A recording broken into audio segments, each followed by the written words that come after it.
और अगर भारतीय जनता पार्टी मनीष कश्यप का बचाव में खड़ी होती है, उसकी आईटी सेल खड़ी होती है, तो ये आप साफ संकेत है, ये क्लियर पिक्चर है कि बीजेपी और मनीष कश्यप एक साथ मिलकर बिहार को बदनाम करने चले। तो भोले भाले बिहारियों के पैसे से अय्याशी करने का आरोप इनके ऊपर है। मनीष कश्यप है जो ये कहता है कि बिहारियों को साथ दो, उन्हें मदद करो, आगे बढ़ाओ, लेकिन उन्हीं बिहारियों से इन्होंने पैसों की वसूली की, जिसके बाद इनके ऊपर 338/2019 की FIR दर्ज है। जी हाँ, श्रीराम सिंह, वो राजपूत भाई जो अपनी ड्यूटी पर कर्तव्य निभा रहा था, और ये मनीष कश्यप इन्हें हत्या करने के लिए पूरी तरह से कोशिश कर रहे हैं। धीरे धीरे अगर आप इसे छोटी सी समरी में देखना चाहें तो 420, पैसों की धोखाधड़ी, अपने शिक्षक को पीटना, मारपीट करना, पुलिस अधिकारी श्रीराम सिंह को जान से मारने का प्रयास करना, अपने शिक्षक, अपने प्राचार्य के घर की महिलाओं को कपड़े फाड़ना, उनके साथ मारपीट करना, हत्या का परिसाद, कानूनी काम में बाधा, सरकारी संपत्ति को नुकसान, पत्थरबाजी, गोलीबाजी, इस तमाम तरह की इनके ऊपर केसेस हैं। दोस्तों, मैं विनय दुबे मुंबई से। बिहार में काबा, बिहार में एक भरुआ फरार बा, बिहार में एक भरुआ फरार बा, त्रिपुरारी तिवारी ओकर नाव बा। इस नाम से तो आप उसे नहीं जानते, उसे आप मनीष कश्यप के नाम से जानते हो, जिसे मैं बवासीर ऑफ बिहार कहता हूँ। उसके पीछे कारण है। अब बहुत सारे लोग पूछ रहे थे कि विनय भाई आगे क्या होने वाला है, FIR तो हो गई है। आज मैं विश्लेषण करने जा रहा हूँ इस भगौड़े मनीष कश्यप का। इतना बड़ा वीर, इतना बड़ा अपने आप को बाहुबली, भौकाली साबित करता है कि सरकार की छाती पे चढ़ के सवाल पूछेंगे। आज उसी सरकार ने एक छोटा सा FIR कर दिया है तो दौड़े दौड़े पूरे इंडिया का ट्रैवल कर रहे हैं। हर 2 घंटे पे YouTube चैनल पर आकर इनका रंडी रोना है और दिखाना है कि देखिए हमारे साथ बहुत गलत हो रहा है, हमने मज़दूरों की आवाज़ उठाई और हमको रेला जा रहा है। भाई साहब, आप तमिलनाडु गए थे वहाँ पर मरे हुए मज़दूरों की लाशें खोजने, आप वहाँ गए थे तमिलों द्वारा पिटाई किए हुए बिहारियों को खोजने के लिए। आप किसी मज़दूरों की आवाज़ उठाने नहीं गए थे, वहाँ ट्रेन चलवाने नहीं गए थे। आप गए थे तमिलनाडु वहाँ पर बिहारियों की नाक कटवाने। आज पूरा विश्व हंस रहा है। विश्व इसलिए हंस रहा है कि एक छोटी सी भ्रामक झूठी अफवाह पर कैसे बिहारी ट्रेन भर भर कर भागने लगे। वो होता है ना कि कत्तो पटाखा फूटे तो कैसे वहाँ के जो चूहे बिल्ली हैं किस तरह से भागते हैं, उसी कैटेगरी में आपने बिहारियों को खड़ा कर दिया। बिहारियों की अपनी अस्मिता, अपने स्वाभिमान को आपने ठेस पहुँचाई। और अगर आप इतने ही सही होते तो काहे भाग रहे हो मेरे भाई? आपने अगर कुछ गलत नहीं किया है तो छिपना किस बात का है? आप अगर इतने ही सच्चे ईमानदार रहे हो तो पुलिस से काहे बच रहे हो, वो भी बिहार पुलिस से? आखिर आपको डर किस बात का है? अगर आप एकदम सही हैं, आपने कोई कानून नहीं तोड़ा, आपने अपना मज़दूरों की आवाज़ उठाई, आप गरीबों के मसीहा हैं, तो हाजिर होइए पुलिस के सामने। क्यों भाग रहे हैं? आपका भागना ये दिखाता है कि आपने कुछ गलत किया है। चोर जब चोरी करता है तब ना वो डरता है, और आपका डर साफ साफ आपके चेहरे पर, आपकी वीडियो में दिखता है कि आपने गलती की है बिहार के नाम को कलंकित करने का, आपने गलती की है बिहारियों को अपमानित करने का, आपने गलती की है बिहारियों के सर को शर्म से झुकाने का। तो उसका खामियाजा भी आपको भुगतना पड़ेगा। मैं अभी बता देता हूँ इस वीडियो के माध्यम से, इस पूरे षड्यंत्र के पीछे भारतीय जनता पार्टी रही है। तेजस्वी यादव जब तमिलनाडु की यात्रा पे पहुँचे तो वहाँ पर उसी समय भारतीय जनता पार्टी ने राजस्थान के जोधपुर में एक वकील के चाकू मारकर की हुई हत्या को तमिलनाडु का बताकर पोस्ट करना चालू किया। उसी वीडियो के आधार पर RSS के इस छोटे रिचार्ज मनीष कश्यप ने भी वीडियो बनाना चालू किया। इन दोनों की मिलीभगत इस लेवल पर थी कि किसी भी तरीके से तमिलों को और बिहारियों को आपस में लड़ाना है। जो तमिल और बिहारी आपस में भाईचारे एक दूसरे के साथ सदियों से, दशकों से रह रहे हैं, उन्हीं के बीच में नफरत बोने का काम इन लोगों ने किया है। कारण बिहार सरकार को अस्थिर करना, तेजस्वी यादव को बदनाम करना और कुछ रुपए अपनी जेब में भर लेना। चंद नोटों के लिए इन्होंने अपना ज़मीर, अपना ईमान, अपने बिहार की शान को कटघरे में खड़ा कर दिया। हालात यह है कि अभी अगले कुछ दिनों में मनीष कश्यप की गिरफ्तारी होनी है। तो चीज़ें मैं आपको स्पष्ट कर दूं, अगर मनीष कश्यप का भारतीय जनता पार्टी के साथ गठबंधन नहीं था तो भारतीय जनता पार्टी मनीष कश्यप के साथ उसकी गिरफ्तारी से बचाव के लिए खड़ी नहीं होगी। और अगर भारतीय जनता पार्टी मनीष कश्यप का बचाव में खड़ी होती है, उसकी आईटी सेल खड़ी होती है, तो ये आप साफ संकेत है, ये क्लियर पिक्चर है कि बीजेपी और मनीष कश्यप एक साथ मिलकर बिहार को बदनाम करने चले थे। मामला फंस गया और चीज़ें उल्टी पड़ गई। लेकिन आज इस विषय में मैं आपको बहुत आराम से, बहुत डिटेल में बताना चाहता हूँ। मनीष कश्यप का जो चरित्र रहा है, मनीष कश्यप का जो इतिहास रहा है, वो कलंकित ही रहा है। ये बातें मैं क्यों कह रहा हूँ? एक बिहार के पुलिस के लिए आपके अंदर क्या भावनाएं हैं? क्या आप उनकी हत्या करने के लिए उस पर हथियार चलाएंगे? चलिए बिहार पुलिस को बगल कर दीजिए। क्या आपके अंदर इतना जिगरा है कि एक महिला को उसके घर में अंदर घुसकर उसका ब्लाउज फाड़कर उस पर मारपीट करेंगे 50 और 100 लोग लेकर? चलिए इसको भी बगल कर दीजिए। क्या आप अपने गुरु के, जिसने आपको पढ़ाया, आपको शिक्षा दी, क्या आप उसे केवल इसलिए पीटने पे आतारू हो जाएंगे कि उन्होंने आपकी बात नहीं सुनी? मनीष कश्यप जैसे लोग आज इस कलयुग के ऐसे छात्र हैं जो अपने प्राचार्य, अपने टीचर को भी पीटने से नहीं बिखरे और ये बात करते हैं समाज में बदलाव की। ये खुद कितने ही अपराधों में लिप्त हैं जहां पर इसने पुलिस वालों की हत्या करने का प्रयास किया, इसने महिलाओं को घर में घुसकर मारपीट की, इसने अपने ही शिक्षकों के ऊपर हमले किए, इसने बहुत सारी वो गलत गतिविधियां की जिसमें आपको शर्मसार होना पड़े। ऐसे कृत्यों का इतिहास, इसका जो चरित्र है वो दागदार है। अब आप कह रहे होंगे विनय भाई आज ये क्या बात कर रहे हैं? मैं शुरू करता हूँ इसके ऊपर दर्ज मुकदमों के ऊपर।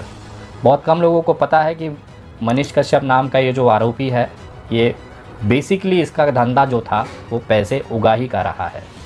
अगर पैसे उगाही का नहीं होता तो इसके ऊपर 420 आईपीसी यानी कि धोखाधड़ी या ठगी का केस बेतिया नगर पुलिस स्टेशन में दर्ज नहीं हुआ होता। ये मामला है 2019 का, एफआईआर क्रमांक है 338/2019।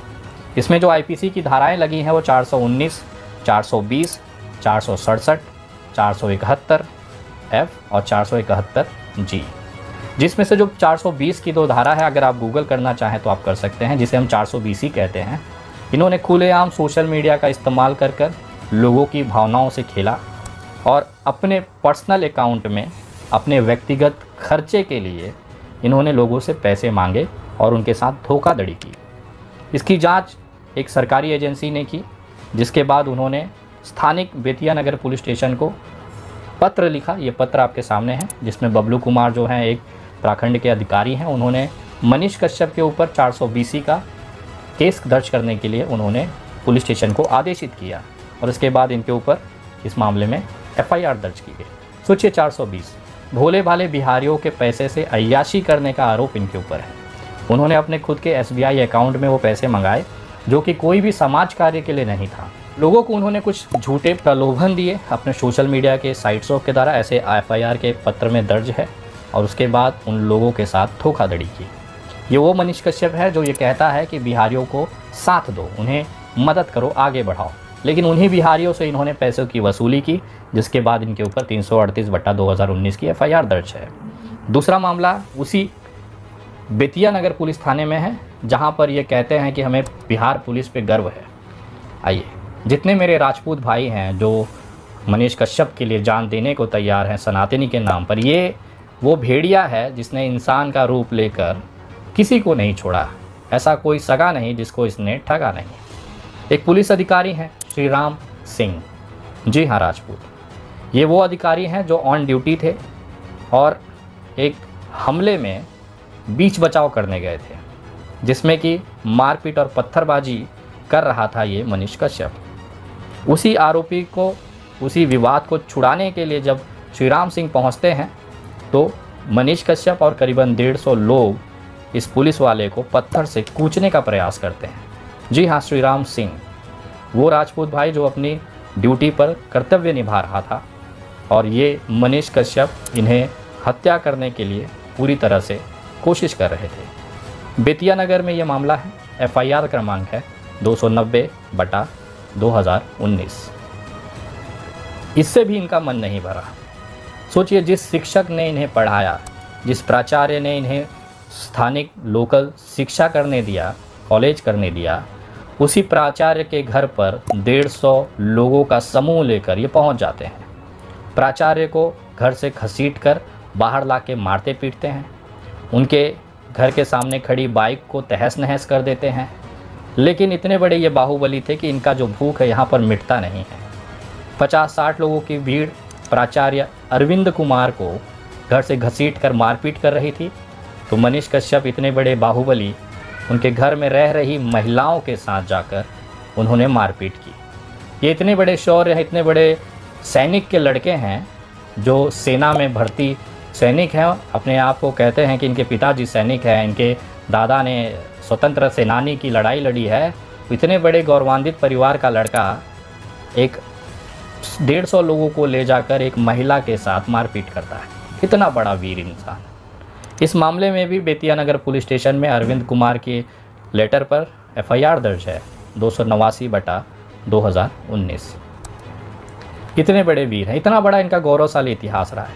पहले 400 BC में पैसे की उगाही की, फिर अपने ही शिक्षक को पीटा, फिर अपने ही शिक्षक के घर की जो महिलाएं हैं उनको मारा पीटा, उनके कपड़े फाड़े। इतने बड़े वीर थे कि जिस पुलिस वाले ने इन्हें बचाने की कोशिश की, मामला छुटाने की कोशिश की, उस श्रीराम सिंह को भी इन्होंने हत्या करने का प्रयास किया। लेकिन मामला केवल यहीं नहीं घटा, इसके बाद भी इनके हौसले बढ़ते रहे। बहुत सारी ऐसी एफआईआर हैं। बेतिया नगर पुलिस स्टेशन में एफआईआर क्रमांक 109/2019 है, जिसमें धाराएं हैं 147, 148, 149, 427 और 120B। मतलब संगठित तौर पर लड़कों का समूह बनाकर इन्होंने खुलेआम गुंडई की। ये आपराधिक मामले हैं, ये कोई पॉलिटिकल मामला नहीं है कि राजनीति के दबाव में किए गए मामले हैं। प्राचार्य के घर में इन्होंने महिलाओं के साथ मारपीट की, एफआईआर दर्ज हुई। एक ड्यूटी पे तैनात अधिकारी को इन्होंने हत्या करने का प्रयास किया, एफआईआर दर्ज है। लोगों से पैसे वसूली करने का मामला किया, 420 आईपीसी में इनके ऊपर एफआईआर दर्ज। ये कोई पॉलिटिकल मामला नहीं है, ये खुद के आपराधिक प्रवृत्ति को दिखाने वाले मामले हैं। इसी के साथ में बेतिया रेलवे स्टेशन पर TR नंबर 743/2020, इसमें इन्होंने सरकारी संपत्ति को क्षति पहुंचाने का कोई कसर नहीं छोड़ा। समाज के अंदर अपराध तो कर रही थे, लेकिन अब सरकारी संपत्ति को भी इन्होंने क्षति पहुंचाना चालू किया। इनके ऊपर 145, 146, 174A के तहत सरकारी संपत्ति को क्षति पहुंचाने का एफआईआर दर्ज है बेतिया रेलवे कोर्ट के अंदर। उसका TRN नंबर है 743/2020। ये दूसरों को ज्ञान देते हैं कि जो पत्थर चलाएगा उस पर गोलियां तो चलेंगी ही। ये दूसरे को नसीहत देते हैं कि सरकारी संपत्ति को क्षति न पहुंचाइए। टैक्स के मेहनत के पैसे से आई हुई बनाई हुई सरकार की संपत्तियां हैं, जो हमारी भी जिम्मेदारी होती है। ये खुद उस सरकारी संपत्ति को तहस नहस कर रहे हैं जिसके ऊपर इनके ऊपर एफआईआर है। ये इंसान देश को ज्ञान बांटता है कि सरकारी संपत्ति को नुकसान न पहुंचाए। ये अपराधी लोगों को कहता है कि महिलाओं का सम्मान करें। ये अपराधी कहता है कि शिक्षकों का सम्मान करें। ये अपराधी कहता है कि वर्दी में खड़े हुए उस पुलिस वाले का सम्मान करें। ऐसा कोई कोना इसने छोड़ा नहीं जहां पर जाकर इसने इन तमाम बातों की धज्जियां न उड़ाई हो। अगला, कोतवाली थाना पटना में भी इनके शौर्य के किस्से दर्ज हैं। एफआईआर क्रमांक 134/2019। इसमें मामले हैं मारपीट के। किसके साथ? आम जनता और पुलिस। सरकारी काम में बाधा, आम जनता के साथ मारपीट, और इसके साथ साथ में पुलिस की वर्दी फाड़ना, उन्हें लात घूसों से मारना। इतने जघन्य अपराध। वो इंसान जो अपने आप को देश राष्ट्रभक्त और पत्रकार कहता है। कोतवाली थाना पटना में एफआईआर क्रमांक 134/2019 है, जिसमें 147 आईपीसी की धारा, 148, 149, 341, 324, 504, 448, 342, 323, 506 ये दर्ज हैं। ये जिस गांव में, जिस इलाके में पैदा हुआ, मंझौलिया थाना, वहाँ पर भी इसके किस्से बड़े शान के साथ दर्ज हैं।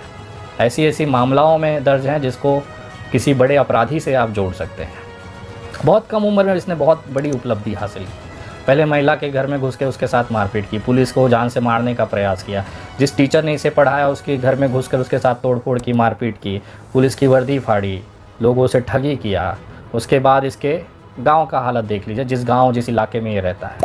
हिस्ट्री शीटर इसे हम कह सकते हैं। ये लड़का जो है आपराधिक कृत्यों में बार बार संलिप्त हुआ। एक बार गलती हो सकती है, 2 बार राजनीतिक हस्तक्षेप हो सकता है, 3 बार पुलिस प्रशासन गलती से कर सकती है। यहाँ पे 10 मामले हैं।